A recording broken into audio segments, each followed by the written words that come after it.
Thank God. സ്തോത്രം. അറിയാലോ, രതീഷാണേ, പ്രൈസർ ഫാമിലിയിൽ നിന്ന്. നമ്മുടെയൊക്കെ സമാധാനത്തെ തകർത്ത് കളയുവാൻ തക്കവണ്ണം നമ്മുടെ മേൽ ബാധിക്കുന്ന പൈശാചികമായ ബാധയെ, ആ ബാധിപ്പിനെ എങ്ങനെ പുറത്താക്കി സമാധാനം അനുഭവിക്കുവാൻ കഴിയും? സമാധാനം നമ്മൾ കണ്ടെത്തുവാൻ ഒത്തിരി ശ്രമിച്ച് പരാജയപ്പെടുന്നതും പിശാച് വളരെ നിസ്സാരമായി ജയിക്കുന്നതുമായ നമ്മുടെ ജീവിതാനുഭവം. പിശാചിന് അതൊക്കെ ഈസിയാണ്, നമ്മുടെ സമാധാനത്തെയും സ്വസ്ഥതയും ഒക്കെ തകർത്ത് കളയുക എന്നുള്ളത് തന്നെ. അപ്പോൾ നമ്മുടെ ജീവിതത്തിൽ സമാധാനവും സ്വസ്ഥതയും നഷ്ടപ്പെട്ട് നമ്മൾ ഒന്നിനും കൊള്ളാത്തവരായി മാറുവാൻ തക്ക വിധത്തിൽ പിശാച് നമ്മുടെ ജീവിതത്തിലെ പല മേഖലകളെ പല നിലകളിൽ ബാധിക്കാറുണ്ട്. ഇപ്പോൾ ജോലി സ്ഥലത്ത് പിശാച് ബാധിക്കുക, ഫലം എന്താ? നല്ലവണ്ണം പോയിക്കൊണ്ടിരുന്ന ജോലിയാണ്, അതെ, അവിടെ പ്രശ്നങ്ങൾ ഉയരും. ജോലി സ്ഥലത്ത് മിത്രങ്ങളായിരുന്നവർ ശത്രുക്കളായി മാറും. ജോലി ഇല്ലാത്ത അവസ്ഥ, പെട്ടെന്ന് ജോലി നഷ്ടപ്പെടുന്ന അവസ്ഥ ഉണ്ടാകും. ശമ്പളം കൃത്യമായിട്ട് കിട്ടിക്കൊണ്ടിരുന്നതാ, അത് കിട്ടാതെ വരും. എങ്ങനെയെങ്കിലും അവിടെ നിന്ന് പുറത്താക്കുവാൻ അകത്തുള്ളവർ ശ്രമിക്കുക മാത്രമല്ല, നമുക്കും ഒരു വാഞ്ച, എങ്ങനെയെങ്കിലും ഇട്ടിട്ട് പോകണം. തൊഴിൽ മേഖല ആകപ്പാടെ ഒരു വല്ലാത്ത അവസ്ഥയിലായിത്തീരും. ഫലം എന്താ? സമാധാനമില്ല, സ്വസ്ഥതയില്ല. അയ്യോ, ആ തൊഴിൽ മേഖലയെ ഡിപ്പെൻഡ് ചെയ്താ ജീവിതം തന്നെ മുമ്പോട്ട് പോകുന്നതല്ലേ. അതിനെ പിശാച് ബാധിച്ച് തകർത്ത് കളയും, തൊഴിൽ മേഖലയെ തകർത്ത് കളയും. ഇനി ഫാമിലി ലൈഫിലാണ് പിശാച് ബാധിക്കുന്നതെങ്കിലോ, പിശാച് ഭാര്യയും ഭർത്താവിനെയും തമ്മിലകറ്റും. അവരുടെ ഇടയിലേക്ക് ചില ആളുകളെ, വാക്കുകളെ തിരികെ കയറ്റും. ഇപ്പോൾ ഭാര്യയ്ക്ക് ഭർത്താവിന് പകരം മറ്റൊരാൾ. ശ്രദ്ധിച്ചിട്ടില്ലേ? മറ്റു പലരുടെയും വാക്കുകളാണ് ഭാര്യയ്ക്ക് വേദവാക്യം, ഭർത്താവിന് ഭാര്യയുടെ സ്ഥാനത്ത് മറ്റൊരാൾ. മറ്റു പലരുടെയും വാക്കുകളാണ് ഭാര്യ പറഞ്ഞ് കേൾക്കുവാൻ താല്പര്യപ്പെടുന്നതിനേക്കാളും ഭർത്താവ് താല്പര്യപ്പെടുന്നത്. ആ വീട്ടിനകത്തെ അവസ്ഥ എന്തായിരിക്കും? വഴക്കും ബഹളവും അടിയും. അയ്യോ, പറയണ്ട. ഭർത്താവ് പറയും, ഈ വീട്ടിനകത്ത് വന്നു കയറാൻ വയ്യ, എവിടെയെങ്കിലും പോയി ചത്താൽ മതി. ഭാര്യ പറയും, എനിക്ക് ചത്താൽ മതി, ഈ വീട്ടിനകത്ത് ഈ മനുഷ്യൻ്റെ ഭാര്യയായിട്ട് ജീവിക്കണ്ട. സ്വസ്ഥതയും സമാധാനവും ഇല്ലാത്ത നരക തുല്യമായി തീർന്ന അവസ്ഥ പിശാച് ബാധിക്കുമ്പോൾ, ഇനി തലമുറകളുടെ ജീവിതത്തിൽ പിശാച് ബാധിച്ചാലോ, അവരെ ഒന്നിനും കൊള്ളാത്തവരാക്കി പിശാച് അങ്ങ് മാറ്റും. പഠിച്ചുകൊണ്ടിരിക്കുന്നവർ അവരുടെ പഠനത്തെ അങ്ങ് തകർക്കും. പെട്ടെന്ന് നല്ല പഠിക്കുന്ന കുഞ്ഞുങ്ങൾ പഠിക്കാതെ ആകും, അവരുടെ നല്ല സ്വഭാവം നഷ്ടപ്പെടും, അവർ പലതിനും അടിമകളാകും. പിശാചിൻ്റെ ബാധിപ്പ്, പിശാച് ബാധിക്കുന്നതാ, മീൻസ് പലതിനും അടിമകളായി തലമുറകൾ മാറും. മദ്യത്തിന് അടിമകളാകും, പുകവലിക്ക് അടിമകളാകും, പല ദുശീലങ്ങൾക്കും കൂട്ടുകെട്ടിനും മോശം റിലേഷനിലും ഒക്കെ പിള്ളേർ പോയി ചാടും. നല്ല രീതിയിൽ ജീവിച്ചുകൊണ്ടിരുന്ന പിള്ളേരാ ഇപ്പോൾ വീട്ടിനകത്തൊന്നും പുറത്തിറങ്ങത്തില്ല, ആരോട് സംസാരിക്കത്തില്ല, മിണ്ടത്തില്ല, അല്ലേ? അവർക്ക് മുമ്പിലുള്ള വഴികളൊക്കെ അടഞ്ഞുപോയ അവസ്ഥ. പിശാച് ബാധിച്ചാൽ അങ്ങനെ, പിന്നെ അവരെ ഒന്നിനും കൊള്ളത്തില്ല. ഇനി ആരോഗ്യത്തെ പിശാച് ബാധിച്ചാലോ, എന്നും രോഗമാണ്. എത്ര ചികിത്സിച്ചിട്ടും സൗഖ്യം കിട്ടാത്ത നിത്യ രോഗികൾ ഉണ്ടാകും. ആരോഗ്യത്തിന് മേൽ പിശാച് ബാധിച്ചാൽ ഫലം എന്താ? സമാധാനമുണ്ടോ? സ്വസ്ഥതയുണ്ടോ? എന്നും രോഗമാണെങ്കിൽ പിന്നെ എന്ത് സമാധാനം, പിന്നെ എന്ത് സ്വസ്ഥത, അല്ലേ? നമ്മുടെ നന്മയ്ക്കും അനുഗ്രഹത്തിനുമായും നമ്മൾ പലതും ചെയ്യാറുണ്ട്. അതിനുമേൽ പിശാച് ബാധിച്ചാലോ, നമ്മുടെ ബിസിനസ്സിന് മേൽ, നമ്മുടെ സംരംഭത്തിന് മേൽ, നമ്മൾ പല നിലകളിൽ അനുഗ്രഹിക്കപ്പെടുവാൻ വയ്ക്കുന്ന കാൽവെപ്പുകളുടെ മേൽ പിശാച് ബാധിച്ചാലോ, അതൊക്കെ തകർന്ന് തരിപ്പണമായി പോകും. ലാഭം കിട്ടേണ്ട സ്ഥാനത്ത് നഷ്ടം കിട്ടും, സന്തോഷമായി ജീവിക്കേണ്ട സ്ഥാനത്ത് ആത്മഹത്യ ചെയ്യേണ്ട ഇട വരും. അങ്ങനെ സ്വസ്ഥത പോകും, സമാധാനം പോകും, ഒരു വല്ലാത്ത അവസ്ഥ. അപ്പോൾ സ്വാഭാവികമായിട്ട് എന്നെ കേൾക്കുന്ന നിങ്ങളിൽ പലർക്കും ഒരു സംശയം വരാം, ദീപദാസൻ, ഈ അവസ്ഥയൊക്കെ ഞങ്ങൾ അനുഭവിക്കുന്നതാണ്, അല്ലെങ്കിൽ ഈ അവസ്ഥയിലൂടെ ഞങ്ങൾ കടന്നു പോകുന്നതാണ്. അപ്പോൾ ഇത് പൈശാചികമായ ബാധിപ്പ് കൊണ്ട് ഞങ്ങളുടെ ജീവിതത്തിൽ ഉണ്ടാകുന്നതാണോ, അല്ലാതെ നോർമലായിട്ട് സാധാരണഗതിയിൽ ഉണ്ടാകുന്നതാണോ? എങ്ങനെ തിരിച്ചറിയുവാൻ കഴിയും? സ്വാഭാവികമായിട്ടും അത് നല്ലൊരു ചോദ്യമാണ്. എങ്ങനെ തിരിച്ചറിയുവാൻ കഴിയും? ഇപ്പോൾ ഈ പറഞ്ഞതുപോലെ നമ്മുടെ ജീവിതത്തിൽ ഉണ്ടാകുന്ന പ്രശ്നങ്ങൾക്കെല്ലാം തന്നെ നമുക്ക് സ്വയമായോ മറ്റുള്ളവരുടെ സഹായം കൊണ്ടോ പരിഹാരം കണ്ടെത്തുവാൻ കഴിയും, ഇല്ലേ? നമ്മുടെ ജീവിതത്തിൽ ഇതുവരെ പ്രശ്നങ്ങൾ ഉണ്ടായിട്ടില്ലേ? ഈ പറഞ്ഞതുപോലെ പല പല പ്രശ്നങ്ങൾ പറഞ്ഞതിനേക്കാൾ അധികം അളവിലും അധിക നിലകളിലും നമ്മുടെ ജീവിതത്തിൽ ഉണ്ടായിട്ടുണ്ട്. നമ്മൾ അതിനൊക്കെ പരിഹാരം കണ്ടെത്തിയിട്ടുണ്ട്. എന്നാൽ പിശാചിനാൽ ബാധിക്കപ്പെട്ട് നമ്മുടെ ജീവിതത്തിൽ പ്രശ്നങ്ങൾ ഉണ്ടായാൽ അതിനെ പരിഹരിക്കുവാൻ നമുക്കോ നമുക്കൊപ്പമുള്ളവർക്കോ കഴിയത്തില്ല. നമ്മുടെ അറിവും നമ്മുടെ കഴിവും കാര്യപ്രാപ്തിയും എല്ലാം ഈ പ്രശ്നങ്ങൾക്ക് മുമ്പിൽ നിഷ്ഫലമായി മാറും. അങ്ങനെ നമുക്കത് കഴിയുന്നില്ല എന്ന് മാത്രമല്ല, നമ്മൾ ശ്രമിക്കും തോറും പ്രശ്നം കൂടുകയാണെങ്കിൽ, ഇപ്പോൾ ഭാര്യയും ഭർത്താവും തമ്മിലുള്ള പ്രശ്നം, ഭാര്യയും ഭർത്താവും തമ്മിൽ പ്രശ്നമില്ലാത്ത ഭവനമില്ല. ഭാര്യയും ഭർത്താവുമാണെങ്കിൽ പ്രശ്നമുണ്ടാകും, വഴക്കുണ്ടാകാറുണ്ട്, സംസാരമുണ്ടാകാറുണ്ട്, പിണങ്ങിയിരിക്കാറുണ്ട്. അപ്പോൾ അതൊക്കെ എന്താ സംഭവിക്കുന്നത്?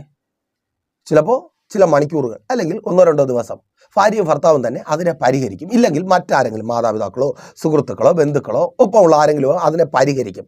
അപ്പോൾ ഇത് പരിഹരിച്ച് കഴിയുമ്പോൾ എന്താ സംഭവിക്കുന്നത്? സ്നേഹം കൂടും, പരിഹരിക്കപ്പെടുന്നുണ്ട്, സ്നേഹവും കൂടും. ഇത് നോർമലായിട്ട് സംഭവിക്കുന്ന കാര്യം. എന്നാൽ പൈശാചികമായ ബാധിപ്പിനാൽ ഒരു ഫാമിലി ലൈഫ് തകർക്കപ്പെട്ടു. അപ്പോൾ അവരെത്ര ശ്രമിച്ചാലും അവർക്കത് പണിതെടുക്കുവാൻ കഴിയത്തില്ല. ഇപ്പോൾ ഭാര്യ ശ്രമിക്കുകയാണ്, ഇനി ഇങ്ങനെ വഴക്കിട്ട് മുമ്പോട്ട് പോയിട്ട് കാര്യമില്ല, അതുകൊണ്ട് കാല് പിടിച്ചിട്ടായാലും എൻ്റെ ചേട്ടനോട് ഇനി ഞാൻ തെറ്റ് ചെയ്തില്ലെങ്കിൽ ക്ഷമയൊക്കെ പറഞ്ഞ് ഇതിനൊരു പരിഹാരം കണ്ടെത്തണം. പക്ഷേ സഹോദരി, പരിഹാരം കണ്ടെത്താൻ പറ്റുന്നുണ്ടോ? ഇല്ല. സഹോദര, പറ്റുന്നുണ്ടോ? പറ്റുന്നില്ല. അതെ, നിങ്ങൾക്ക് പറ്റുന്നില്ല എന്ന് മാത്രമല്ല, നിങ്ങൾക്കൊപ്പമുള്ളവർ അതിനുവേണ്ടി ശ്രമിക്കാതിരിക്കത്തില്ലല്ലോ. നിങ്ങളുടെ മാതാപിതാക്കൾ, സഹോദരങ്ങൾ, സുഹൃത്തുക്കൾ, ബന്ധുക്കളൊക്കെ ശ്രമിക്കണം. അല്ലാതെ കൂടെ നിന്ന് മുറിവ് വലുതാക്കുന്ന ആ സ്വഭാവമുള്ളവർ അയ്യോ, നരകത്തിലെ വിറവുകൊള്ളികളാണ്, ദുഷ്ടന്മാർ. അവരെ ഒന്നും കൂട്ടണ്ട. അപ്പോൾ അവർ ശ്രമിച്ചാലും പരിഹാരം ഉണ്ടാകത്തില്ല എന്ന് മാത്രമല്ല, പ്രശ്നം കൂടും. ഇപ്പം നോർമലായിട്ടുള്ള പ്രശ്നമാണെങ്കിൽ പരിഹാരം ഉണ്ടാകുമ്പോൾ സ്നേഹം കൂടും. ഇവിടെ പിശാചിനാൽ ബാധിക്കപ്പെട്ട പ്രശ്നമായതുകൊണ്ട് പ്രശ്നം കൂടും. കൂടുതലായി അകന്നു പോകും. നമ്മൾ കൗൺസിലിംഗ് ഒക്കെ ചെയ്യുമ്പോൾ കാണാൻ പറ്റും. പൈശാചികമായ ബാധിപ്പുകളാണെങ്കിൽ ഒഴിവാക്കാൻ വേണ്ടി പല പല കാരണങ്ങൾ പറയും. വരുമ്പോൾ ഭർത്താവിൻ്റെ മദ്യപാനത്തെക്കുറിച്ചായിരിക്കും ഭാര്യ പറയുന്നത്. പക്ഷേ അതിനെ പറഞ്ഞ് ഒന്ന് ശരിയാക്കി കൊണ്ടുവരുമ്പോൾ അടുത്തൊരു ടോപ്പിക്കിലേക്ക് ഭാര്യ പോകും. ഭർത്താവിന് പരസ്ത്രീ ബന്ധം. പിന്നെ പറഞ്ഞു പോകുന്നത് അതുപോലെ തന്നെ ഭാര്യയ്ക്കും ഇങ്ങനെ പറഞ്ഞു അകലുകയാണ് ചെയ്യുന്നത്. അപ്പോൾ വന്നപ്പോഴുള്ള അവസ്ഥയെക്കാളും പോകുമ്പോഴുള്ള അവസ്ഥ മോശമായി തീരും. അങ്ങനെ പോകുവാൻ ആരെയും കർത്താവ് അനുവദിച്ചിട്ടില്ല, അത് വേറെ കാര്യം. അപ്പോൾ ഇതാ, ശ്രമിക്കും തോറും പ്രശ്നം വലുതാകും. ഇനി തലമുറകളുടെ ജീവിതത്തിൽ തന്നെ നോക്കി, ഇന്നത്തെ പിള്ളേർക്ക് ഏകദേശം 90% പിള്ളേർക്കും ഭാവിയെക്കുറിച്ച് നല്ല കാഴ്ചപ്പാടുള്ളവരാണ്. നമ്മൾ ജീവിച്ച കാലഘട്ടത്തെ പോലെയല്ല. നമ്മൾ ജീവിച്ച കാലഘട്ടം എങ്ങനെയെങ്കിലും 10ാം ക്ലാസ് ജയിക്കണം, അല്ലെങ്കിൽ +2 പ്രീ ഡിഗ്രി ഒക്കെ കഴിയണം. ഇതിനപ്പുറം ഒരു വലിയ ചിന്തയുള്ള 10% താഴെ പിള്ളേരേ ഉള്ളൂ. പക്ഷേ ഇന്നത്തെ പിള്ളേർ അങ്ങനെയല്ല. അവർക്ക് നല്ല ലക്ഷ്യബോധമുണ്ട്. എന്ത് പഠിക്കണം, എന്ത് ചെയ്യണം, ഭാവിയിൽ എന്തായി തീരണം, എന്ത് നേടിയെടുക്കണം, അല്ലേ? നമ്മുടെ മക്കളൊക്കെ അങ്ങനെയല്ലേ? ഓ, സ്തോത്രം, ദൈവത്തെ അതിനായി സ്തുതിക്കുന്നു. പക്ഷെ പിശാച് ബാധിച്ചു കഴിഞ്ഞാൽ ഇവരുടെ ഈ ഭാവിയെക്കുറിച്ചുള്ള ചിന്തയും ഇവർക്കായി സ്വയമേ ഉള്ള ബുദ്ധിയുണ്ട്, ഇതൊക്കെ അങ്ങ് നശിച്ചു പോകും. മദ്യപിക്കുന്ന പിള്ളേർ, ഈ പിള്ളേർക്ക് മദ്യമുണ്ടാകുന്ന ദോഷത്തെക്കുറിച്ച് വ്യക്തമായി അറിയാം. നമുക്കറിയാമെന്നുള്ളത് കരൾ കഥ പറയും, അമൃതയിൽ പോകും, അങ്ങനെയുള്ള കാര്യങ്ങളാണ്. എന്നാൽ ഇന്നത്തെ പിള്ളേർക്ക് അറിയാം അവരുടെ ബുദ്ധിയെ ബാധിക്കും, അവരുടെ പല നിലകളിൽ മാനസികമായി അവരെ ബാധിക്കും, അവരുടെ കഴിവിനെ അത് നഷ്ടപ്പെടുത്തി കളയും, അവർ ഭാവിയിൽ അച്ചീവ് ചെയ്യേണ്ട ലക്ഷ്യങ്ങൾ അത് തകർത്ത് കളയും. ഇങ്ങനെ ഒരുപാട് കാര്യങ്ങൾ അറിയാം. എന്നിട്ടും അവർ പിന്നെയും മദ്യത്തിലേക്ക് പോകുന്നു. മീൻസ് പൈശാചികമായ ബാധിപ്പ്. ഇപ്പോൾ സാധാരണ മദ്യം ഒന്ന് രുചിച്ചു നോക്കുന്നു, അല്ലെങ്കിൽ ആ മദ്യത്തിൻ്റെതായ ഒരു സ്വാധീനം കൊണ്ട് മദ്യപിക്കുന്നു. ആ പിള്ളേരോട് പറഞ്ഞാൽ അവർക്ക് മനസ്സിലാവും, അവർ പെട്ടെന്ന് തിരിച്ചു വരും. പക്ഷേ പൈശാചിക ബാധയാണെങ്കിൽ അവർക്ക് തിരിച്ചു വരുവാൻ കഴിയത്തില്ല. അവരല്ലാതാക്കി മാറ്റും. കൊറോണയ്ക്കൊക്കെ മുമ്പ് പ്രൈസർ ഫാമിലിയിലേക്ക് തിരുവനന്തപുരത്ത് നിന്ന് ഒരു മാതാവ് ഒരു പ്രാർത്ഥന വിഷയം അറിയിക്കുവാൻ വേണ്ടി വിളിച്ചു. ആ മാതാവിൻ്റെ മകൻ തിരുവനന്തപുരത്ത് ഏറ്റവും പ്രശസ്തമായ സ്കൂളിൽ +2 പഠിക്കുന്ന കുഞ്ഞാണ്. അവൻ്റെ ലക്ഷ്യം IFS ആണ്. അതിനുവേണ്ടി ഹാർഡ് വർക്ക് ചെയ്യുന്ന കുഞ്ഞ്, നല്ല പഠിക്കുന്ന കുഞ്ഞാണ്. ആ സ്കൂളിലെ ടോപ്പറാണ്, നല്ല പ്രശസ്തമായ സ്കൂളാണ്. പെട്ടെന്ന് ആ കുഞ്ഞിനെ തിരിച്ചറിയാൻ പറ്റും. അതുകൊണ്ട് ഞാൻ കൂടുതൽ പറയുന്നില്ല. അപ്പോൾ ആ കുഞ്ഞിങ്ങനെ നല്ല പഠിച്ച് സന്തോഷമായിട്ട് മാതാപിതാക്കൾക്കൊക്കെ അഭിമാനം, സുഖം, സമാധാനം, സ്വസ്ഥത, അങ്ങനെ ജീവിതം പോയിക്കൊണ്ടിരിക്കുമ്പോൾ പെട്ടെന്ന് ഈ കുഞ്ഞ് പഠിക്കുന്നില്ലെന്ന് മാത്രമല്ല, ഇവൻ 2 സ്വഭാവമായി. 2 സ്വഭാവം എന്ന് പറഞ്ഞാൽ, നല്ല എനർജറ്റിക് ആയിട്ടുള്ള എല്ലാവരോടും നല്ല രീതിയിൽ പെരുമാറുന്ന കുഞ്ഞ് പെട്ടെന്ന് പേടിച്ച് മുറിക്കകത്തിരിക്കുന്ന അവസ്ഥ. പുറത്തിറങ്ങത്തില്ല, ആരോടും സംസാരിക്കത്തില്ല, ഒരു വക പഠിക്കത്തില്ല. ഇവൻ്റെ രൂപമൊക്കെ അങ്ങ് മാറി. രാത്രി ആയാലോ മറ്റൊരു സ്വഭാവം, പേടിച്ച് നിലവിളിക്കുക, ഉറക്കമില്ല, ആരൊക്കെ ഇവനെ പിടിക്കാൻ വരുന്നു, ഇവനെ കൊല്ലാൻ വരുന്നു. അവർ തിരുവനന്തപുരത്തുള്ള എല്ലാ പ്രശസ്തരായ ഡോക്ടർമാരെയും സൈക്കോളജിസ്റ്റുകളെ കാണിച്ചു, ന്യൂറോളജിസ്റ്റുകളെ കാണിച്ചു. അവർക്ക് കൊടുക്കുവാൻ കഴിയുന്ന ട്രീറ്റ്മെൻറ്റുകളെല്ലാം കൊടുത്തു. പക്ഷേ ഡോക്ടർമാർക്ക് ഈ കുഞ്ഞിനെ കാണുമ്പോൾ എന്തെങ്കിലും കുഴപ്പമുള്ളതായിട്ട് ഐഡൻറ്റിഫൈ ചെയ്യാൻ കഴിയത്തില്ല. കാരണം ഡോക്ടർമാർ ഈ കുഞ്ഞിനെ നേരത്തെ കണ്ടിട്ടില്ലല്ലോ. പക്ഷെ പ്രശ്നം വരുന്ന ടീച്ചേഴ്സിനൊക്കെ ഭയങ്കര സങ്കടം, സ്കൂളിലൊക്കെ ഭയങ്കര ബുദ്ധിമുട്ട്. കാരണം അത്ര നല്ല പഠിച്ചുകൊണ്ടിരുന്ന IFSന് വേണ്ടി ഒരുങ്ങുന്ന കുഞ്ഞ്, അറിയാമല്ലോ അവൻ്റെ സ്റ്റാൻഡേർഡ് എന്തായിരിക്കും. അപ്പോൾ അവർ പ്രൈസർ ഫാമിലിയിലേക്ക് വിളിച്ചു. ഞങ്ങൾ അവിടെ പോയി കൗൺസിലിങ്ങിന് വേണ്ടിയിട്ടാണ് വിളിച്ചത്. പോയി കുഞ്ഞിനുമായിട്ട് സംസാരിച്ച് തുടങ്ങിയപ്പോൾ തന്നെ ഞങ്ങൾക്ക് കാര്യം മനസ്സിലായി. അപ്പോൾ കൗൺസിലിംഗ് ഒക്കെ കഴിഞ്ഞ് നമ്മൾ പ്രാർത്ഥനയ്ക്കായിട്ടിരുന്നു. ചില ആഴ്ചയിൽ ഓരോ ദിവസം വെച്ച് ആ ഭവനത്തിനകത്ത് പ്രാർത്ഥന ക്രമീകരിച്ചു. ആ പ്രാർത്ഥനയൊക്കെ നടന്നങ്ങനെ വരയിൽ ഈ കുഞ്ഞിൻ്റെ 2 സ്വഭാവം മാറി, പഴയ ഒരു സ്വഭാവമുള്ള ഊർജ്ജസ്വലനായ കുഞ്ഞായി മാറി. അപ്പോൾ എന്താ ആ കുഞ്ഞിൻ്റെ ജീവിതത്തിൽ സംഭവിച്ച, ആ കുഞ്ഞു കൂട്ടുകാരുമൊത്ത് പോകുവാൻ പാടില്ലാത്ത ഒരു സ്ഥലത്ത് പോയി. അപ്പോൾ എന്നെ കേൾക്കുന്ന മക്കളുണ്ടെങ്കിൽ അവർക്കൊക്കെ ഒരു ചിന്ത വരും, ഓ പിന്നെ ഇന്നത്തെ കാലത്ത് പോകുവാൻ പാടില്ലാത്ത സ്ഥലം. എടാ കുഞ്ഞെ, അങ്ങനെയാ, ഈ ലോകത്തിൽ പലതുമുണ്ട്. മാതാപിതാക്കൾ ചില സ്ഥലത്ത് പോകരുത്, പഴമക്കാർ ചില സ്ഥലത്ത് പോകരുതെന്ന് പറഞ്ഞാൽ പോകരുത് തന്നെ. അവിടെ നിന്റെ ഭാവിയെ ബാധിക്കുന്ന, നിന്റെ ഭാവിയെ ദോഷകരമാക്കി തീർക്കുന്ന പലതും ഉണ്ടാകും. നീ ഒരു വിശ്വാസിയാണെങ്കിൽ നീ വേർപാട് പ്രാപിക്കണം. ചിലരോടുള്ള ദൂത, നിങ്ങൾ വിശ്വാസികളാണെങ്കിൽ, നിങ്ങൾ ദൈവത്തിൻ്റെ മക്കളാണെങ്കിൽ വേർപാട് പ്രാപിക്കണം, വേർപാട് പാലിക്കണം. ലോകത്തിലുള്ള എല്ലാം ചെയ്തു, ലോകത്തിലുള്ള എല്ലായിടത്തും പോയി തോന്നിയതുപോലെ ജീവിച്ചിട്ട് അവിടെ ഉള്ളതിനെ വലിച്ചുകൊണ്ട് വീട്ടിൽ വരരുതേ. പിശാച് ബാധിക്കും, പല നിലകളിൽ തകർത്ത് തരിപ്പണമാക്കി കളയും. അപ്പോൾ സമാധാനം നഷ്ടപ്പെടും, സന്തോഷം നഷ്ടപ്പെടും. അങ്ങനെ വല്ലാത്ത അവസ്ഥ. ഇനി രോഗമാണെങ്കിലോ പറയുകയും വേണ്ട. സാധാരണ രോഗം വന്നാൽ എന്ത് ചെയ്യും? നമ്മൾ ആശുപത്രി പോകും, ചികിത്സിക്കും, രോഗം അങ്ങ് മാറും അല്ലേ? പക്ഷേ പൈശാചികമായ ബാധിപ്പിനാൽ നമുക്ക് രോഗം വന്നാൽ രോഗത്തിൻ്റെ ഒരു ചങ്ങല രൂപപ്പെടും. മീൻസ് ഒരു രോഗം മാറുമ്പോൾ അടുത്ത രോഗം ഇങ്ങനെ അല്ലേ? ഡോക്ടറിന് തന്നെ ഭയങ്കര കൺഫ്യൂഷനാണ്, ഏത് രോഗത്തിന് ട്രീറ്റ്മെൻറ്റ് ചെയ്യണം. നിങ്ങൾക്ക് കൺഫ്യൂഷനാണ്, ഏത് രോഗത്തിനുള്ള മരുന്ന് എടുക്കണം. അത് പൈശാചികമായിട്ടുള്ള ബാധിപ്പ്. അപ്പോൾ ഇന്ന് അതേക്കുറിച്ചാണ് ദൈവകൃപയിൽ ആശ്രയിച്ച് അല്പമായി നാം ധ്യാനിക്കുവാനായി പോകുന്നത്. ഇങ്ങനെ പിശാചിനാൽ ബാധിക്കപ്പെട്ടവർ പല നിലകളിൽ, പല മേഖലകളിൽ പിശാച് ബാധിച്ച് സമാധാനവും സ്വസ്ഥതയും ഒക്കെ നഷ്ടപ്പെട്ടവർ എന്നെ കേൾക്കുന്നുണ്ട്. അതെ, അവർ പ്രാർത്ഥനയോടെ, പ്രതീക്ഷയോടെ ഒപ്പം വന്നാട്ടെ. മർക്കോസിന്റെ സുവിശേഷം 5-ാം അധ്യായം 34-ാമത്തെ വാക്യത്തിൽ ഇങ്ങനെ രേഖപ്പെടുത്തിയിരിക്കുന്നു, അവൻ അവളോട്, മകളെ, നിന്റെ വിശ്വാസം നിന്നെ രക്ഷിച്ചിരിക്കുന്നു, സമാധാനത്തോടെ പോയി ബാധ ഒഴിഞ്ഞ് സ്വസ്ഥമായിരിക്കാ എന്ന് പറഞ്ഞു. 12 നീണ്ട വർഷങ്ങളായി രക്തസ്രവമെന്ന രോഗം ബാധിച്ച് ഏറിയ വൈദ്യന്മാരെ കണ്ട് തനിക്കുള്ളതെല്ലാം ചിലവഴിച്ചിട്ടും താൻ ആഗ്രഹിച്ച സൗഖ്യമോ സമാധാനമോ സ്വസ്ഥതയോ അനുഭവിക്കുവാൻ കഴിയാതെ അലഞ്ഞു തിരിഞ്ഞൊരു സ്ത്രീ. അതേ മർക്കോസിന്റെ സുവിശേഷം 5-ാം അധ്യായം 25 മുതൽ താഴേക്ക് വായിച്ചു വരുമ്പോൾ നിങ്ങൾക്ക് കാണുവാൻ കഴിയും. അവൾ അവസാന പ്രതീക്ഷയെന്ന വണ്ണം കർത്താവായ യേശു ക്രിസ്തുവിനെ കുറിച്ച് കേൾക്കുകയും അവൻ്റെ സമീപത്ത് എത്തുകയും അവനെ തൊടുകയും ചെയ്യുന്നു. അപ്പോൾ കർത്താവായ യേശു ക്രിസ്തുവിൽ നിന്നുണ്ടാകുന്ന വാക്കുകളാണ് പ്രസ്തുത ചിന്തയ്ക്കായി വായിച്ച വാക്യത്തിൽ നിങ്ങൾ കേട്ടത്. ആ സ്ത്രീ കേട്ടത്, അവൾ കേൾക്കുകയും കേൾക്കയിൽ തന്നെ അവളുടെ മേൽ 12 നീണ്ട വർഷങ്ങളായി ബാധിച്ച് സ്വസ്ഥതയും സമാധാനത്തെയും തകർത്ത് കളഞ്ഞ ബാധ പുറത്തു പോവുകയും അവൾ സ്വസ്ഥത അനുഭവിക്കുകയും ചെയ്ത അതേ വാക്കുകൾ ദൈവത്തിൻ്റെ പരിശുദ്ധാത്മാവിനാൽ എനിക്കൊപ്പമായിരിക്കുന്ന നിങ്ങൾ കേൾക്കുകയാണ്. ആ വാക്കുകൾ വിശ്വസിച്ച് പ്രാർത്ഥനയോടെ എനിക്കൊപ്പമായിരിക്കുന്ന ചിലരിൽ ബാധിച്ചിരിക്കുന്ന ആ പൈശാചിക ബാധയെ ഒഴിവാക്കി സമാധാനത്തോടെ സന്തോഷത്തോടെ നിങ്ങളെ ജീവിപ്പിക്കുമാറാക്കിയ അതേ പ്രിയരെ, നിങ്ങളെ ബാധിച്ചിരിക്കുന്ന ആ പൈശാചികമായ ബാധിപ്പുകൾ, സ്വസ്ഥതയെ സമാധാനത്തെ തകർത്ത് കളയുന്ന ആ ബാധിപ്പുകൾ ഇപ്പോൾ അഴിഞ്ഞു മാറുക യേശുവിൻ നാമത്തിൽ. അതങ്ങനെ സംഭവിക്കുന്ന കൃപയ്ക്കായി വിശ്വസിക്കുന്നവർ ഒരു ആമേൻ പറഞ്ഞ്. അതേ സഹോദരി, നീ ആയിരിക്കുന്ന ആ ജോലി സ്ഥലത്ത് നിന്റെ മേൽ ബാധിച്ചിരിക്കുന്ന പൈശാചികമായ ബാധിപ്പ്, അതിൻ്റെ റിസൾട്ടാണ് ആ ജോലി സ്ഥലത്ത് നീ അനഭിമതനായി തീർന്നത്. ആ ജോലി സ്ഥലത്ത് നീ കൊള്ളാകുന്നവനായിരുന്നു, ഇപ്പോൾ നീ കൊള്ളാത്തവനായി. ഇതെപ്പോഴാണ് സംഭവിച്ചത്? പെട്ടെന്ന് സംഭവിച്ചു. അവിടുത്തെ സാഹചര്യം പെട്ടെന്ന് മാറി. അതിനകത്തുള്ളവരെല്ലാം നിനക്ക് വിരോധമായി മാറി. അവിടെ ശത്രുക്കളുടെ വലിയൊരു ഗ്രൂപ്പ് തന്നെ രൂപപ്പെട്ടു. നിന്നെ പുറത്താക്കണം, നീ എങ്ങനെയെങ്കിലും പുറത്തു പോകണം. നിന്റെ ആഗ്രഹവും അത് തന്നെയാണ്, ഇവിടെ ഇനി നിൽക്കണ്ട, പുറത്തു പോകണം. ജോലി സ്ഥലം നരകതുല്യമായി മാറിയിരിക്കുന്നു. ജോലി ഇല്ലാത്തവരായി, അതേ ബുദ്ധിമുട്ട് അനുഭവിക്കുന്നവരായി എന്നെ കേൾക്കുന്ന ചിലർ മാറിയിരിക്കുന്നു. ആ ബാധിപ്പ്, അത് മുഖാന്തരമുണ്ടായ അസ്വസ്ഥത, അത് മുഖാന്തരമുണ്ടായ സമാധാനക്കേട് ഇന്ന് നസ്രനായ യേശുവിൻ നാമത്തിൽ വിട്ടുമാറുക. യെസ്, യേശുവിൻ നാമത്തിൽ സകല ബാധിപ്പുകൾ ബാധ ഒഴിഞ്ഞ് സ്വസ്ഥമായി സമാധാനത്തോടെ ജോലി ചെയ്ത് എന്നെ കേൾക്കുന്നവർ ജീവിക്കുവാൻ പോകുക. അതേ സഹോദര, നിനക്ക് ജോലി ഉണ്ടാകുവാൻ പോകുക. ജോലി ചെയ്യുവാൻ കഴിയാത്ത വിധത്തിൽ നിന്നെ കെട്ടി ബന്ധിച്ച കെട്ടുകൾ, പൈശാചികമായ കെട്ടുകൾ ഇപ്പോൾ പൊട്ടിമാറുക. ഓ സ്തോത്രം. മുറിക്കകത്ത് അടയ്ക്കപ്പെട്ട, പുറത്തിറങ്ങുവാൻ, ജോലി ചെയ്ത് ജീവിക്കുവാൻ കഴിയാത്ത വിധത്തിൽ, ഓ സ്തോത്രം, നിന്റെ കഴിവുകളെ കെട്ടി നിന്റെ ബുദ്ധിയെ മരവിപ്പിച്ച്, ഓ ആമേൻ പ്രാർത്ഥിക്കുക. അതങ്ങനെ സംഭവിക്കുക. നീ പുറത്തു വരിക, ആ ബാധ ഒഴിഞ്ഞ് നീ സ്വസ്ഥമായി പുറത്തു വരിക. നിന്റെ ജീവിതത്തിലെ അവസ്ഥ മാറുക, നിരാശ മാറുക, ജോലി ഇല്ലാത്തത് കൊണ്ട് നീ അനുഭവിക്കുന്ന നിന്ന മാറുക. യെസ്, ആമേൻ. സ്തോത്രം. ഒരു അധികപ്പറ്റായി മാറിയ ചിലർ എന്നെ കേൾക്കുന്നുണ്ട്. പ്രാർത്ഥിക്ക് സഹോദര, സഹോദരി, പ്രാർത്ഥിക്ക്.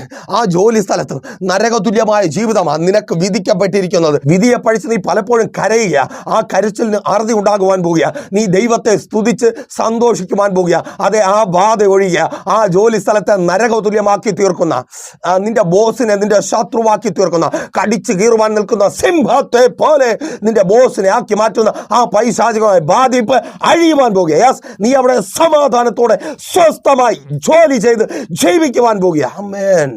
ആ അസ്വസ്ഥത മാറുക. സഹോദര, എൻ്റെ മക്കളെ എങ്ങനെ പഠിപ്പിക്കും? അവരുടെ മുൻപോട്ടുള്ള ജീവിതം ബാധ്യത, വലിയ ബാധ്യത, തലമേൽ വലിയ ഫാണ്ടം കയറ്റി വച്ചതുപോലെ. അയ്യോ, വീട് വയ്ക്കുവാനുണ്ട്, ഇനി ഒത്തിരി കാര്യങ്ങൾ ചെയ്യാറുണ്ട്, അവരെ കെട്ടിച്ചു വിടാനുണ്ട്.